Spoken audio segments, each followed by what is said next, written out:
Here. And good morning, everyone. Welcome to today's Che Alaska Talk. The PFAS, we're joined by Dr. Arlene Blum, who is the director of the Green Science Policy Institute, doing work on PFAS. And she also led the first all-women's team of Annapurna 1 and is just an amazing person doing some really meaningful work with PFAS.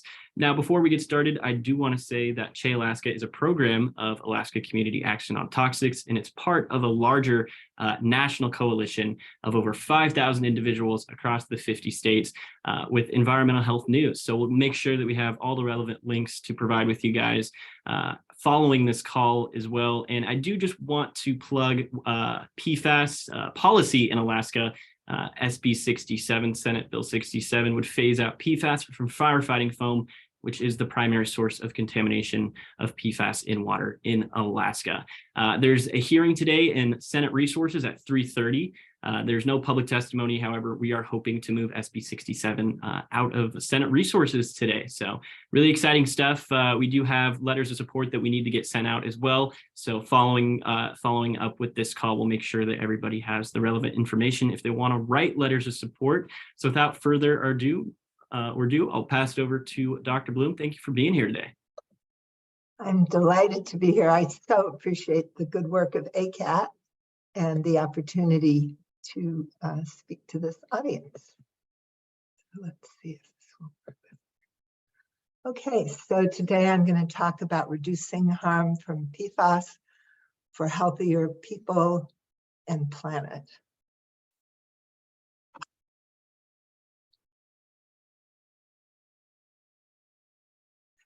And we're the Green Science Policy Institute. We're scientists who write peer-reviewed paper.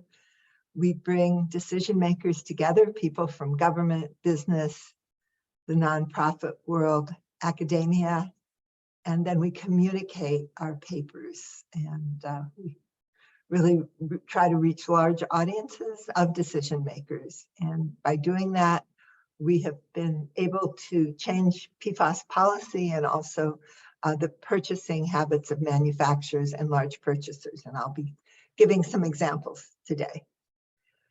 So, you know, the big problem is the tens of thousands of chemicals on the market. And it's a real problem in Alaska. I think maybe this audience knows, but a lot of people don't realize that some of the highest concentrations of harmful chemicals on the planet end up in the far north, around the pole. And a book I read when I first started this work, by now nearly 20 years ago, Silent Snow, The Slow Poisoning of the Arctic by Marla Cohn. And a good quote was, "How could the Arctic, seemingly untouched by contemporary ills," we might know better up in Alaska, but that's what she thought, "so natural, be home to the most contaminated people on the planet? I'd stumbled on what is perhaps the greatest environmental injustice on Earth." And the problem is carried by wind, waves, and rivers. Toxic chemicals migrate from cities in the US, EU, and Russia into the bodies of Arctic animals and people a world away. So against this effort is ACAT, who has been working with great success for, I believe, several decades on their mission, which I will just repeat because I think it's beautiful. We believe everyone has the right to clean air, clean water, and toxic-free food. Driven by a core belief in environmental justice, ACAT empowers communities to eliminate exposures to toxics through collaborative research, shared science, education, organizing, and advocacy. We are committed to protecting the health of future generations. So ACAT does incredible work, and I'm really honored to be speaking here today for ACAT. So part of the problems are global distillation and bioaccumulation. These are two ACAT slides. And because of global distillation means that when chemicals are in hot equatorial regions, they go up in the air. And the ones that are less volatile will drop down, but they'll all eventually drop down in temperate regions, and then they'll go up in the air again and drop down, and that keeps happening until they reach the poles and they can't go any further. And bioaccumulation is that there's a contaminant in some, well, it could start out in sediment and end up in, small invertebrates that are eaten by small fish, and the contaminants stay there, and the levels grow higher. And the small fish are eaten by large fish, and then the very large fish, the marine mammals, have some of the highest levels of contaminants like flame retardants and PFAS and PCBs. And you see that also not only with marine creatures, but with polar bears, for example, that eat some of the marine creatures. And of course, humans are up at the top of the food chain, getting high levels. So because of these effects, Alaska, which is in the far north, has birth defect levels twice as high as in the 48 states. And then Alaskan native infants have twice the risk of birth defects as others in Alaska, which could be because of their diet, which would be fish, marine mammals, plants that grow up in the Arctic where there can be higher levels of the contaminants. And not been proven, but it seems that part of the reason for the high levels of birth defects could be the high levels of exposure to these persistent organic pollutants, which are often endocrine disrupting chemicals. So two famous physician epidemiologists, Herb Needleman and Philip Landrigan, said what was to me really moving. We are conducting a massive clinical toxicological trial, and our children and our children's children are the experimental subjects. And so these lovely Alaskan children have high levels of harmful chemicals since birth, and indeed are unfortunate, the subjects of this massive clinical toxicological trial that we should not be doing.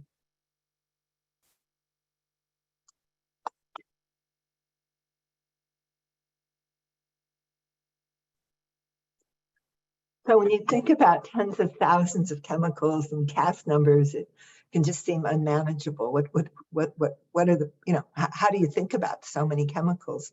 And indeed, to regulate just one chemical can take years of scientific research and then more years of advocacy. And a chemical is finally regulated.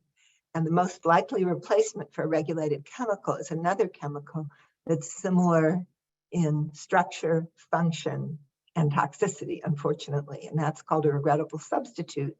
And these chains of regrettable substitutes tend to just keep happening over and over again. So what can you do about it? A group of us who really cared about this issue got together, people from government, business, academia, and the nonprofit world, and came up with the idea that you could sort these many chemicals into certain classes or families. And we found 6 classes or families, 6 groups that seem to contain a big chunk of the harmful chemicals in everyday products. Not all of them, but really a lot. And what are these 6 classes? They're PFAS, which sometimes are called highly fluorinated chemicals. You have carbons also noted by fluorines, antimicrobials, flame retardants, bisphenols and phthalates, some solvents, and certain metals. And I would encourage people to take a few minutes and go to 6classes.org, where we have 4-minute videos on each of the classes and an introduction. So that's 7 videos, 4 minutes each.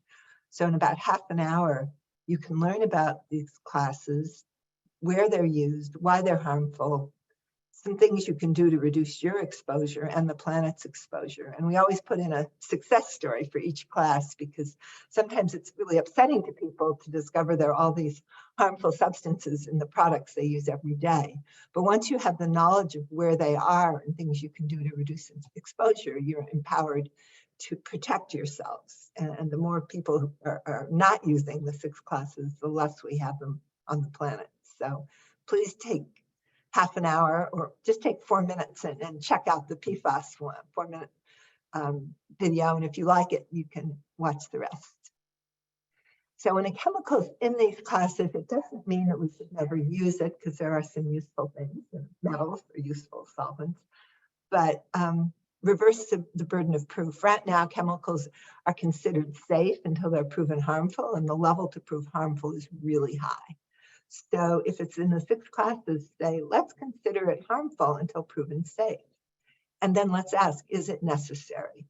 Turns out about 2/3 of the use of 6 classes chemicals, they're not even necessary. They're there for marketing. If you say to a mom, well, you can have a beautiful white shag carpet that's stain repellent, but the chemicals that make it stain repellent are harmful, going to stain your children's bodies for a long time and on the planet forever. She might not think she needs a white shag carpet, that maybe she can just have a black speckled carpet, that it's not worth it. But if she really wants that white carpet, then let's look at green chemistry and look for safer alternatives. So today we're going to talk about PFAS, per and polyfluoroalkyl substances. I always say they're my favorite of the 6 classes because they're so bad and so good. And the reason they're so bad and so good is the carbon-fluorine bond. It's one of the strongest bonds in the periodic table, and it takes the energy of lightning to break that bond. Because of the carbon-fluorine bond, PFAS have oil and water repellency and lots of other useful properties, but they're also called forever chemicals. The bond never breaks. They last for geologic times. So they're used or have been used, being phased out in carpets, carpet cleaning products, food packaging, furnishing, cosmetics, outdoor gear, clothing, adhesives and sealants, protective coatings, nonstick cookware, car seats, firefighting foam.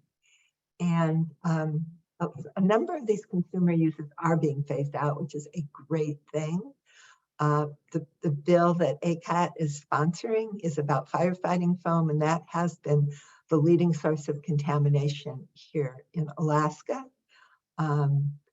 Military bases and airports used to do lots of practice with PFOS containing firefighting foam, and it would just get washed into the soil, into rivers, lakes, the oceans, and stay there and provide contamination.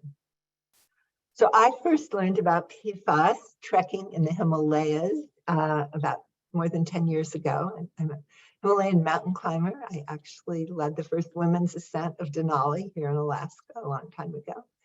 And I love to be in the mountains. And so I was trekking in Nepal with Anna Sharman, who was a Swedish scientist who is a leader in looking at analytic chemistry of PFAS. And I was reading a wonderful book called Stain Resistant, Nonstick, Waterproof, and Lethal, The Hidden Dangers of C8. And C8 is a PFAS with 8 carbons surrounded by fluorine. And actually, this book turns out to be the basis of the movie Dark Waters and many other stories. But I was reading about the cows in West Virginia and the harm of PFAS, and Anna, who knew a lot more about it as a scientist, kept telling me, yeah, this is just the beginning, it's even worse. And so I came back from this trek in 2013 and decided that scientists were the people who knew about the harm of PFAS. When I Googled it, there was no national news, nobody seemed to know about it. So I invited scientists from around the world who were studying PFAS to join a monthly call to discuss science, research, and what can be done to solve the PFAS problem. And to my great surprise, every scientist who I invited said they would join the call because they were all really worried about PFAS, but they didn't have anybody to talk to. So we've been having these calls the first Wednesday of the month since 2013, I think every month. And in the process have learned a lot and shared a lot and have contributed to the change, the huge change that's been increasing until now around the understanding and regulation of PFAS. So these are just some of our regular scientists on our monthly call, and there might be some familiar people. And so we have really gotten to know each other with the pandemic and the advent of Zoom. We got to see each other's houses and families and backgrounds. I hope some of you have seen the movie Dark Waters. If you haven't, I really recommend it. It is the same story as in the book I was reading in 2013, but it's got Mark Ruffalo playing the heroic and determined lawyer, Rob Bilott. But Rob and I have actually also talked about PFAS together on another ACAT PFAS call. Rob's also written a great book, if you haven't seen it, Exposure, Poisoned Water, Corporate Greed, and One Lawyer's 20-Year Battle Against DuPont. And this is a picture of his first book signing we organized. It was just before the pandemic, unfortunately, so the movie and the book didn't get as much coverage as we'd hoped, because it was interfered with by the pandemic, like so many things. So as you probably know, PFAS is in all of us, and it's a health concern. It attacks multiple organs, many mechanisms, but it seems to be harmful widely in so many different ways.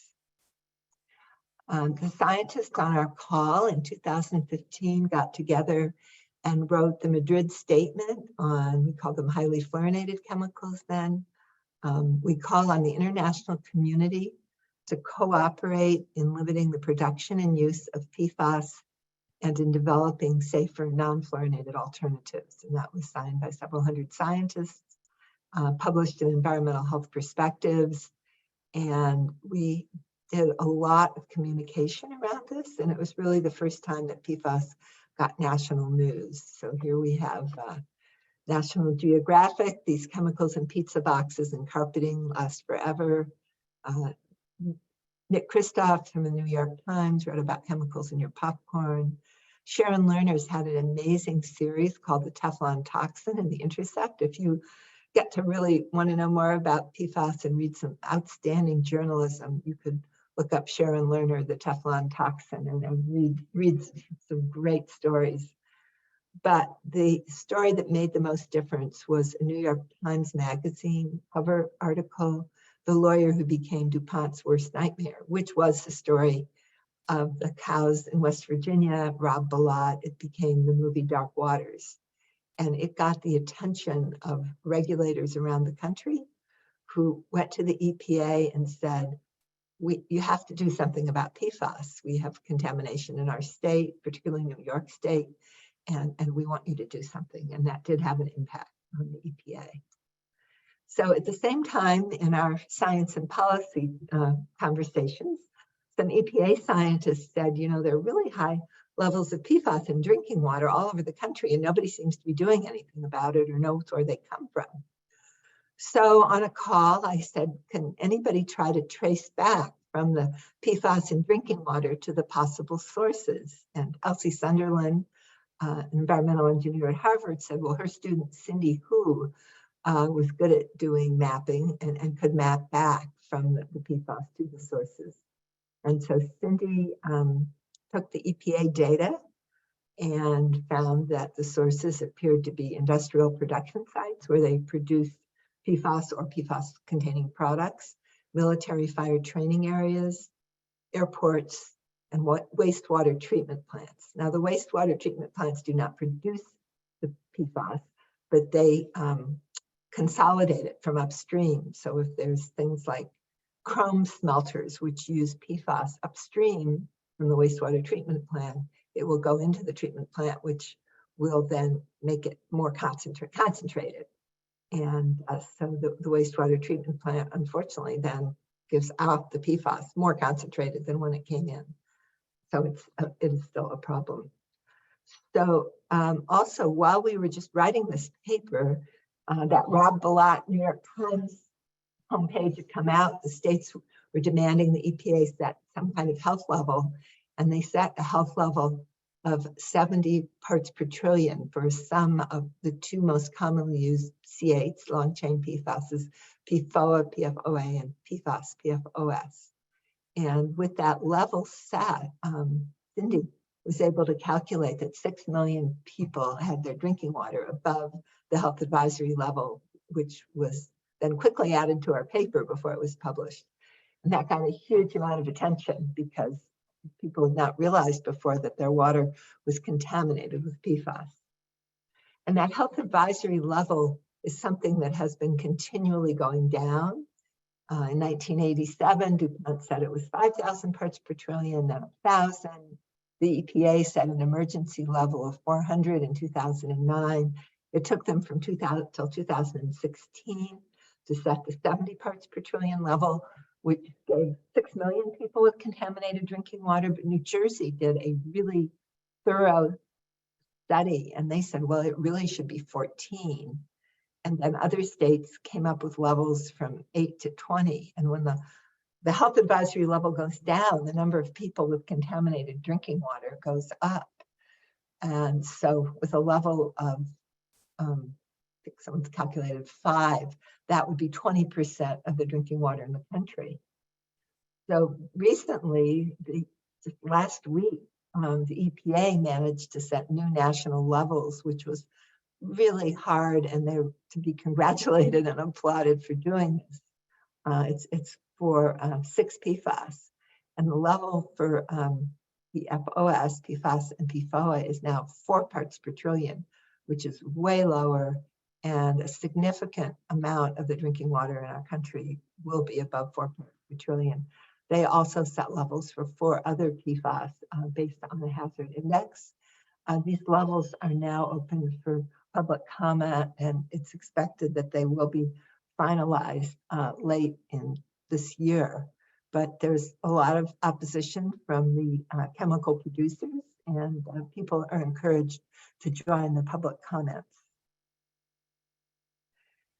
So unfortunately, with PFAS, there is always the regrettable substitute. So the PFOA and PFAS are called C8, 8 carbons surrounded by fluorine. It took many years. In the 1960s, DuPont scientists said that PFOA was harmful and nobody should be exposed, the DuPont toxicologists, but that was not shared with workers and the communities who were exposed. But finally, because of the extreme persistence, bioaccumulation, and toxicity, the C8s were phased out. The companies voluntarily agreed not to produce them after 2015. However, the substitute was, not surprisingly, C6. It looks very similar in structure. It's also extremely persistent. It does not accumulate as much in humans, and based on that, the chemical producers said it was completely safe. But the fact is, if you're being exposed every day, it doesn't really matter if it's bioaccumulating. If it's in your drinking water and you're being exposed, you're having it potential for harm. It also, the short chain actually builds up more in plants. We're increasingly learning that the toxicity is similar between the C6 and the C8, not surprisingly, and the molecules are smaller, so they move faster. There are many more kinds of C6, so they are harder to study, to clean up, to measure, and they also, carbon filtration, which takes out the long chains, doesn't do such a good job on the smaller C6s, the short chains they go through. So all in all, this is what's called a regrettable substitute. And that's what happened. Everybody went from C8 to C6 rather than away from the whole class of PFAS, which is what we have been encouraging from the beginning. So I'll give you a couple of examples. In the 50s, Wolverine made hush puppy shoes and treated the leather with Scotchgard, which is PFOS. They dumped the scrap leather, made sludge, applied it to fields. Later, they built suburbs on these fields, and the levels of PFAS plus PFOA were up to 58,000 parts per trillion. That's more than 800 times the old EPA health advisory level and much more times the new one. But based on the old one, the state of Michigan sued Wolverine and was paid $9.5 million, and then in turn, Wolverine sued 3M, who paid $55 million. So there's lots of lawsuits, but for the people who live in those suburbs, lots of contaminated drinking water and the sorts of health problems associated with PFAS exposure. In North Carolina, a Chemours plant in the Cape Fear area was spewing PFOA and a whole witch's brew of small and large PFAS. And it's really expensive to get clean drinking water. Just to make the carbon filtration plant, $46 million, $2.7 million to operate. And then that mostly gets rid of the long chain. But if you want to get rid of the whole witch's brew, you use reverse osmosis, which is way more expensive. A plant was estimated to be $99 million to build and $2.9 million to operate for just 25,000 customers. So very, very expensive. And this is just giving people clean drinking water. It's not cleaning up the environment. And in fact, a really memorable story, Detlef Knopp, a scientist in North Carolina, a chemist, did measurements and discovered that near the Chemours plant, when the rain fell through the trees, the level of PFAS went up. And what that means is that PFAS out of the smokestacks at the plant was ending up in the trees, such that when the rain went through, it absorbed PFAS. And when you think about that, that's just horrible for our ecosystems, because while people can get clean drinking water at a high cost, think about the creatures that live in the trees, the birds and the bees and the bats. You know, their environment is contaminated probably forever. And I'm sure our wildlife and insects, they're all really struggling, loss of habitat, and toxics like PFAS in the environment, you know, just make it worse. What about destruction? What do you do when you have produced PFAS? What can you do with it? And the answer is, when it's out in the environment, no one really knows. Here's a list of, you kind of read, oh, there's a new technology to clean up PFAS. And these are some examples, but they're what's called bench scale. They're in the laboratory. Nobody really has figured out how to scale them. And then there are a few that are pilot level, but they still are not working that well. Incineration at the bottom is the main thing being used for PFAS, but it has to be really high temperature.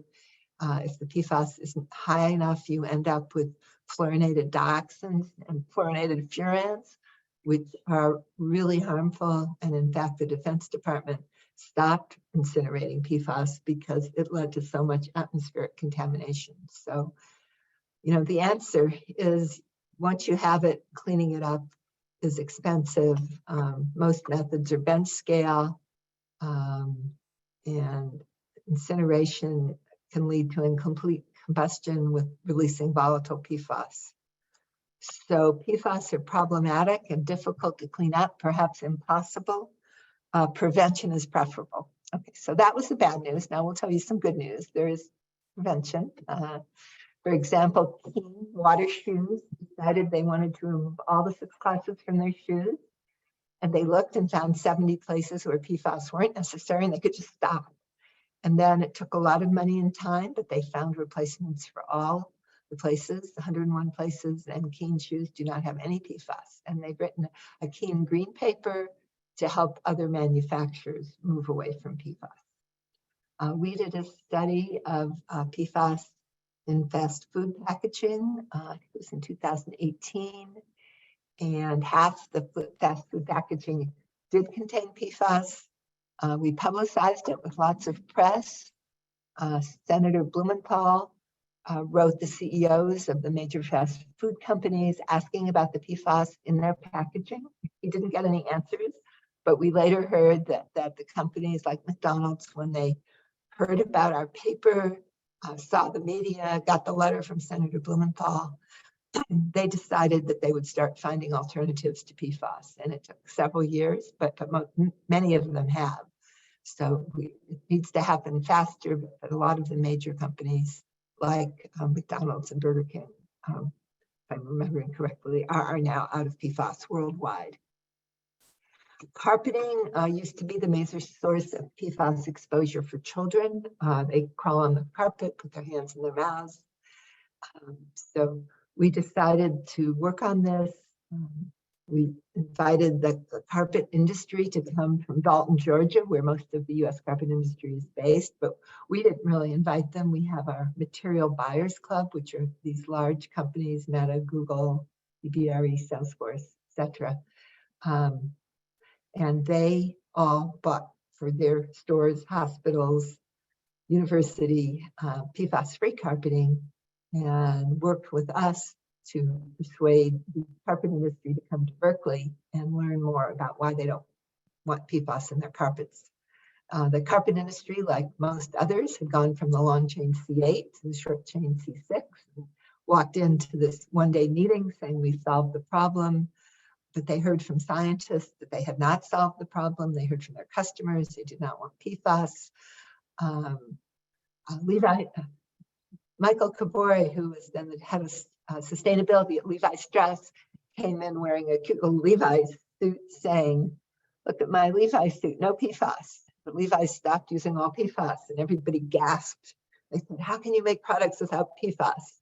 And he said, "It's easy and we're more profitable than ever."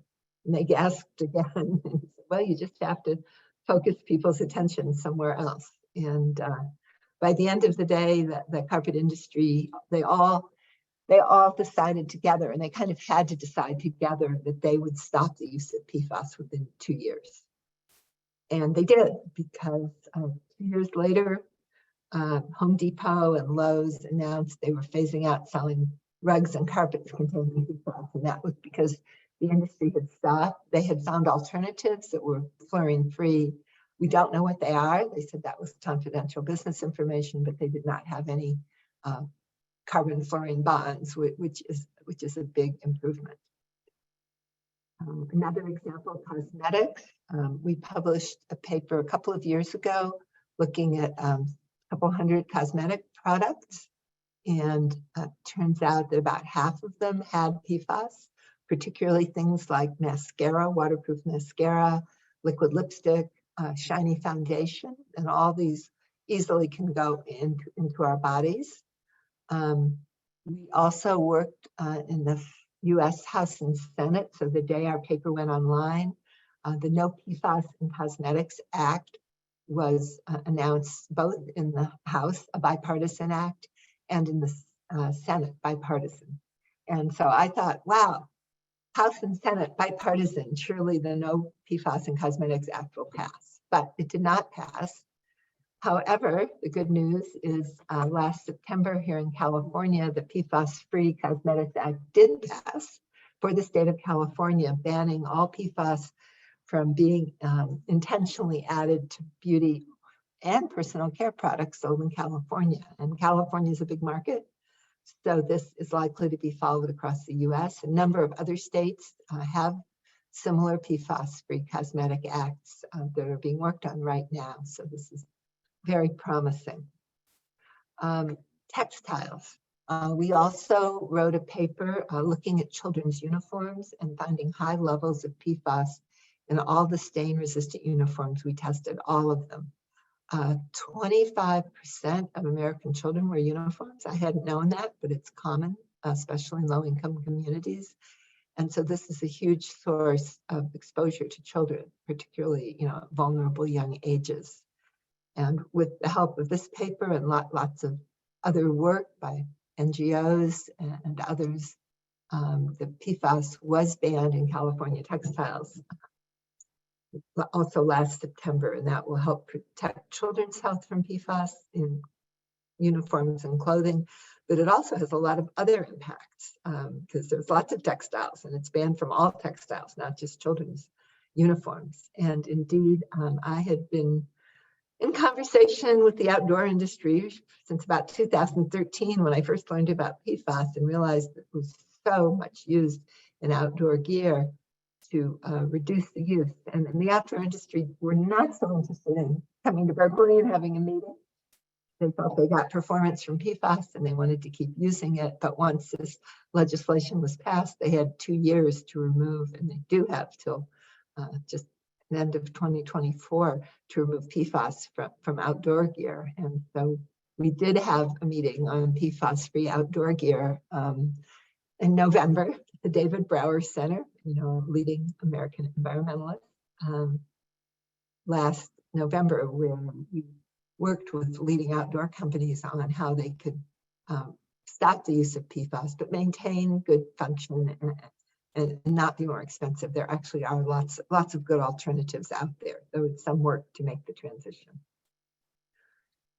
So other things happening, very exciting. There's just a couple weeks ago, a proposal from Sweden, Netherlands, Germany, Denmark to phase PFAS out in Europe by 2025. Canada's working to address a broad class of PFAS. Our federal government is committing to not purchase certain products containing PFAS. Maine will ban all PFAS uses by 2030, but has asked for lists of all the uses of PFAS now, which is pretty interesting, and companies are giving these lists. 3M had a list of all the places they put PFAS, which is very interesting. So a number of other states, and the slide is a little old, I think it's more like 30 than 8 right now, have proposed legislation for the phase out of labeling the PFAS in products. Some of the good work being done in Alaska by ACAT. We have Alaska Senate Bill 67, which Adam mentioned at the beginning, but worth mentioning a second time, to phase out toxic PFAS from firefighting foams. And the firefighting foam is the primary source of PFAS contamination here in Alaska. This is supported by ACAT and also leaders from rural Alaska, where this contamination is particularly harmful. PFAS is found in the drinking water in Alaska from the North Slope to the southeast. And the bill is a good bill, but it could have stronger amendments, and that's what ACAT is working towards. So in the chat, perhaps someone will put a link to where you can support SB 67 with these protective amendments. So as Adam said, there's a hearing today in the Senate Resources Committee, and ACAT would welcome your sending support messages to Senate Resources at alaskalegislative.gov, akleg.gov. So hopefully some of you will have a moment to do that. If you love PFAS and get interested in it, like many of us, we have a website called PFAS Central with the latest news, scientific papers, policy, meetings, jobs, everything PFAS. This started with our group of scientists. There are about 150 scientists now on our list, at least for our scientists call, maybe 40 or 50 on a call. But the scientists were all sharing their papers, news, all these things, and we were sharing it back with all the scientists. And then we thought, the amount of concern about PFAS is just going to grow. So let's have a website where we can share the science, news, policy with anybody who wants more information. So check out PFAS Central and check it out once a week. You'll get new information.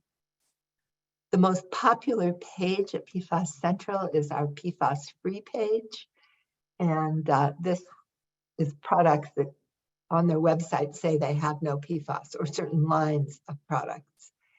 And this was made in response to communities who've been drinking PFAS contaminated water for, in some cases, generations, and have the same health problems that are associated with PFAS exposure. So they came to us and said, can you give us a list of products that don't contain any PFAS? So that's the origin of this list. And we hope you'll take a look, and it will help guide some of your shopping. So for those of you here in Anchorage, I'm going to be having a conversation about mountains, molecules, peaks, public health, and science tonight at 6:30 at the Writer's Block bookstore here in Anchorage. It's free admission, and you're all invited to join. I'm not sure if I'm going to be talking to Adam or Pam or both. Maybe Adam knows, but I'll be talking. Yeah, no, it's we want to do something a little bit more informal, just conversational style. I will say I'm no Terry Gross, but big fan of fresh air and want to emulate something close to that. So writer's block is a really kind of laid back, intimate setting. And yeah, Arlene, I'm really excited to speak with you about your incredible career, both on and off the mountain. I know it's been an uphill battle for sure. And if you have any more slides, we can go through those real quick, and then we can transition to the Q&A. I think I'm almost done. Okay, yeah. I'm always encouraging people to go sign up for our newsletter. Once a month, we send out a newsletter with updates on our favorite classes of chemicals and how to reduce harm and other interesting things. That's every month. And then I also send out a personal newsletter 4 times a year with kind of the top hits from the monthly newsletter about toxics, and then adventures or sometimes political things that interest me. So if you want to sign up, if you go to arleneblum.com, that's my personal website, you can sign up for the quarterly newsletter 4 times a year. Greensciencepolicy.org, that's our website with all kinds of useful information. You can sign up for the monthly one, or you can also at PFAS Central and 6classes.org, which I encourage you to spend half an hour there and learn about all these harmful chemicals, the majority of the harmful chemicals in everyday products, and how you can reduce your exposure. So I hope we can stay in touch and that you will come to some of our websites. So I think that's pretty much what I have to say. I'm happy to take any questions now. Well, thank you so much, Dr. Blum, for the beautiful presentation. So much information, so much accessible research that's very collaborative. We are going to transition now kind of to a Q&A if you want to drop your questions in chat, and we can get those answered. I will ask the first question here, Arlene. What made you, found the Green Science Policy Institute, and what did that look like? Do you want the short answer or the long answer? Take all the time you need. Oh, okay. Well, I guess my story is in the 70s.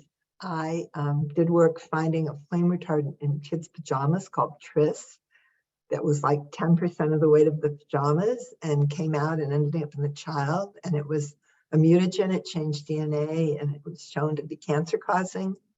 And in the 70s, in 3 months, we wrote a lead article in Science, and Tris was removed from kids' pajamas, brominated Tris.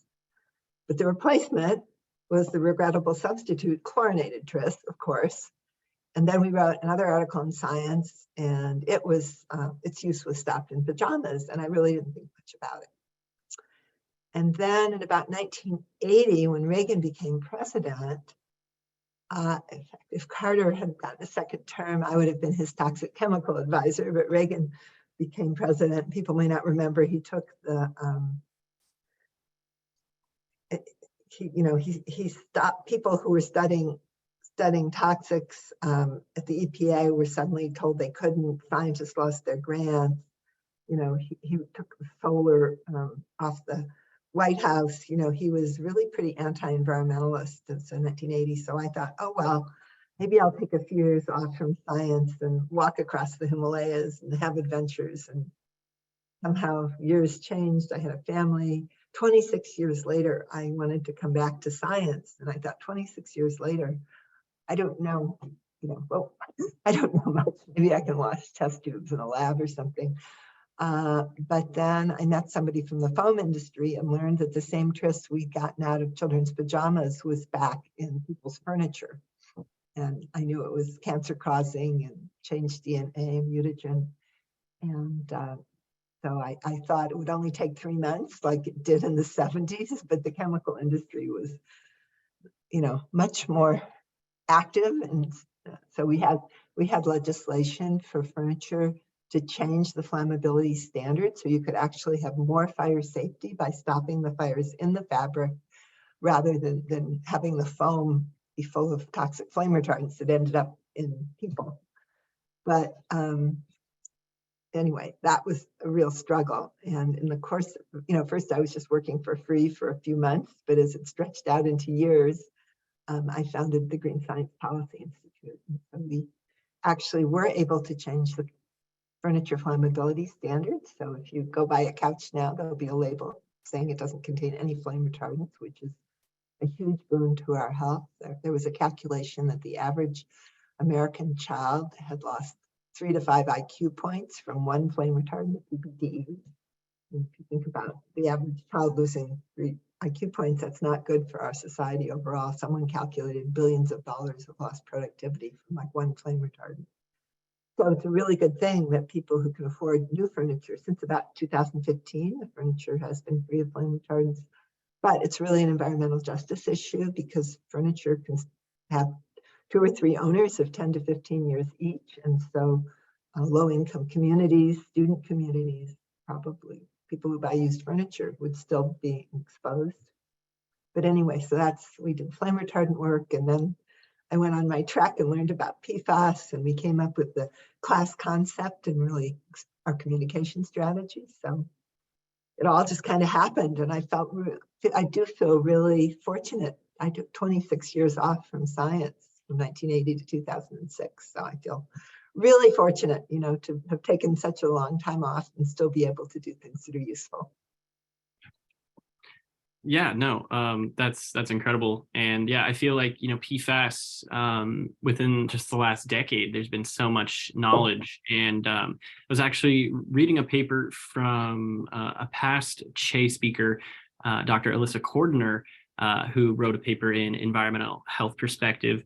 And it talked about the need for like PFAS activism and how the need for it's like supply and demand as far as like knowledge in PFAS, and how the activism is tying in with the amount of knowledge that is available and how much scientists are looking into it and how it correlates in this big boom of accessible information regarding PFAS. Because yeah, I mean, I think you're exactly right. A lot of people didn't know what that was at all.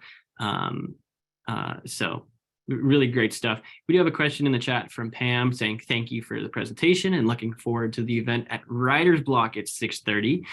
What role do you see for additional litigation that might be necessary to ensure protective policies on PFAS? Well, legislation is hard. Federal legislation is really useful, and we think stopping the use in products is super important. Because as I said, once it's out in the world, there really are not good ways to clean it up. Communities want their clean rivers and soil and lakes. And the fact is, we don't know how to do that. We can give people clean drinking water, but that's about it right now. And the wildlife and creatures in the environment continue to be exposed. So it's really important. And the more legislation about products, the better. SB 67 it's about firefighting foam, which is one of the major sources of contamination. But a lot of the contamination appears to come from products. In the Bay Area where I live, our bay is highly contaminated. The marine mammals, the birds, the fish have high levels of PFAS, both in the South Bay, where there are military bases and airports, but also in the North Bay, where there aren't any. And this could be coming from people's products. You wash your uniform that has PFAS or your Gore-Tex jacket that has PFAS, and it could come out in the wash water and make its way out into the bay. Buildings, we're actually doing research with Miriam Diamond at the University of Toronto, looking at exterior of buildings and doing modeling of how much could be coming off. So roofing materials, many of them contain PFAS. Paints, varnishes, things on the outsides of buildings, grouts, sealers, sealants. So we're studying that. So it's interesting and important questions. Where does the PFAS come from? We know it comes from firefighting foam. That needs to be stopped, and it's great you guys are working on that. But stopping the use in building materials and everyday consumer products is also really important if we want to protect our health from PFAS. Absolutely. Well, in addition to legislation, what role as far as litigation in lawsuits, as far as what's happening in 2023, do you see more lawsuits in the future for some of these super harmful chemicals?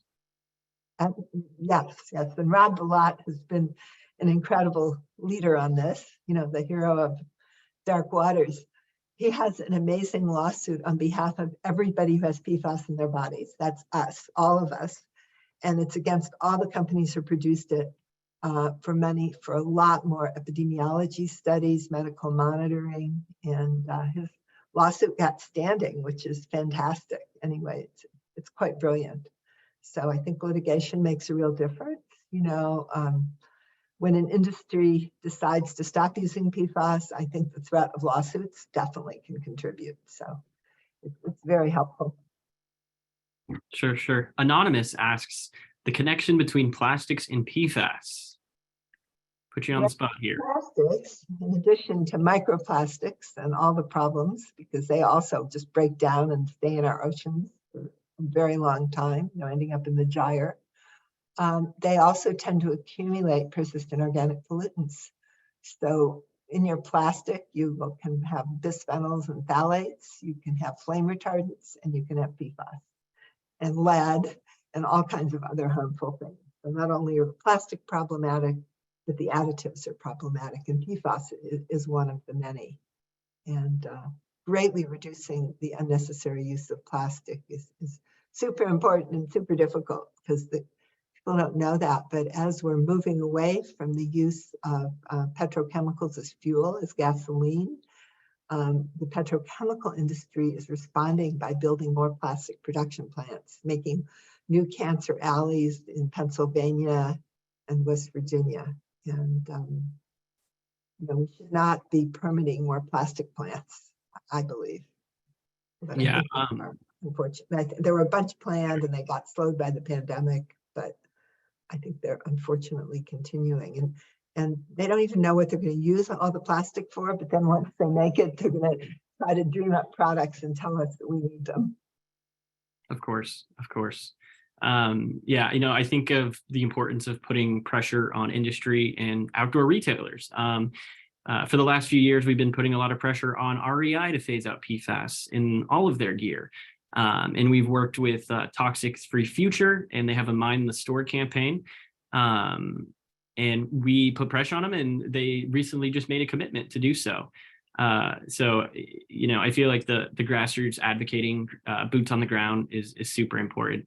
I do see that Pam has her hand up, so I'm going to allow her to speak about PFAS in Alaska. Pam? Oh.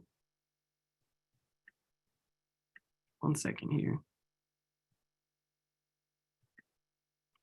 Oh, I think we lost Arlene, which is unfortunate. I think there might be a connection issue. However, yeah, kind of as far as what Arlene was saying, as far as PFAS in Alaska, and the biggest source of contamination in Alaska water is firefighting foam, right? We know that the military and airports use this nasty stuff, which goes into the soil, gets washed off into waterways. And Alaska Community Action on Toxics just did a water quality report. We tested a bunch of bodies of water throughout Anchorage and Fairbanks, North Starborough, and found levels of PFAS in all of the bodies of water that we tested. The DEC hasn't really done much about PFAS, but we do know that there's over 469 contaminated sites in Alaska that have PFAS in waters. So yeah, and as far as SB 67 and some of those protective amendments that we're calling for, we're looking for comprehensive monitoring of infected waterways, contaminated waterways rather, alternatives to some of these really contaminated waters that we know cause endocrine disrupting disorders, cancers, reproductive harms. And that's why we were in Juneau just a few weeks ago, trying to fight for SB 67 to be stronger with protective amendments to pass. I see there's one question in chat about the impact on companion animal health, the money spent treating the increase in cancers in our house pets who have increased exposures, as well as the average years of lost life. And off the top of my head, I am not sure as far as the impact, but I do know that, that's a really good concern, right? These pets are most of the time either in the, swimming in waters or just playing in gardens. So it's awful. Anyways, we're going to try to get Arlene back on the line here. I know that we are toward the end of our time together, but I do want to say that this has been a collaboration with CHE Alaska, Collaborative Health in the Environment, which is a program of Alaska Community Action on Toxics. CHE is a national coalition of over 5,000 individuals across the 50 states working to provide credible, sustainable environmental health news.